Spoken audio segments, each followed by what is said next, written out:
ஒரு பவுன் தங்கம் வெறும் 78 ரூபா 40 பைசா தானா? எக்காரணத்துக்கு தங்கத்தம்மா பெட்டியை தொடக்கூடாதுன்னு அப்பா சொல்லிருக்காருல.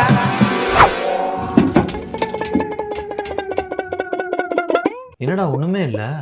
நான் கூட கோல்டு இருக்குன்னு நினைச்சேன். அப்பா உண்டார் போடா.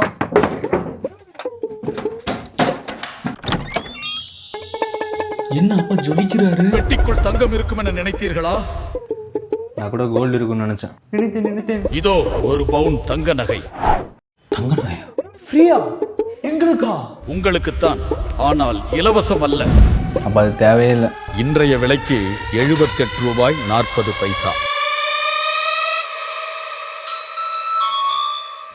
1950s முன்னாடி தானே கோல்டு இந்த ரேட்ல இருந்திருக்கு. அது எப்படி இங்கே வந்திருக்கு? அதுவும் காசை ஜிபேல வாங்குறான். இன்னைக்கு ரேட்டு 1 லட்சம். பேசாம வித்துடலாமா?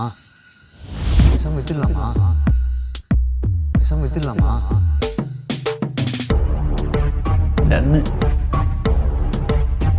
தங்க ரேட்டு வேற எகிரிடுச்சு.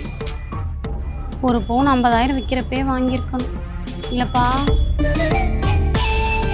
எங்களுக்கு 3 பவுன் கோல்டு வேணும். அப்பா அதை வந்தா இப்பயும் வர மாட்டேங்கிறான். பேசாம அப்பா கேட்ட மாதிரி கேட்கலாமா? எப்படி இப்படி வாயா இப்படின்னு இருந்த இப்போ வரலனா செத்தடா. இதில் 3 பவுன் கோல்டு இருக்கும்னு நினைச்சேன். என்ன தம்பி, இன்னொரு 5,000 ரூபாய் கம்மி பண்ணிருக்கலாம்ல. எக்ஸ்ட்ரா பேசினா எக்ஸ்டெண்ட் பண்ணிடுவோம்.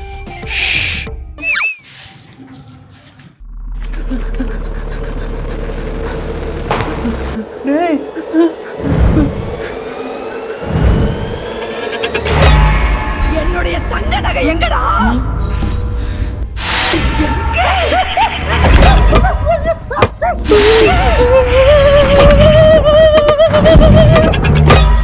தங்கத்தம்மா பத்தி அப்பாட்ட கேளுடா. தங்கத்தை பாடி பெட்டிக்குள்ள அப்படி என்னதான்ப்பா இருக்கு? பெட்டி எடுத்தியா? இல்ல கேட்டேன். தங்கத்தம்மா பெட்டியில் இருந்த தங்க நகைகளை அந்த அம்மாவோட பேரனே எடுத்துட்டு போய் வீடு வீடாக விட்டுட்டான். அவங்க வச்சிருந்த தங்கத்தடியாலேயே அவனை அடிச்சே கொண்டுட்டான். இப்போ அந்த பெட்டியை திறந்தா நகைகளை விற்கிறதுக்காக பேரன் திரும்பவும் வருவான். அந்த நகைகளை வாங்குறதுக்கு தங்கத்தம்மாவும் திரும்ப வருவாங்க. அதனால தான் சொல்கிறேன், அந்த பெட்டியை திறக்காத. இப்படி 5,000 ரூபா சேர்த்து வாங்கிட்டியாக்கா?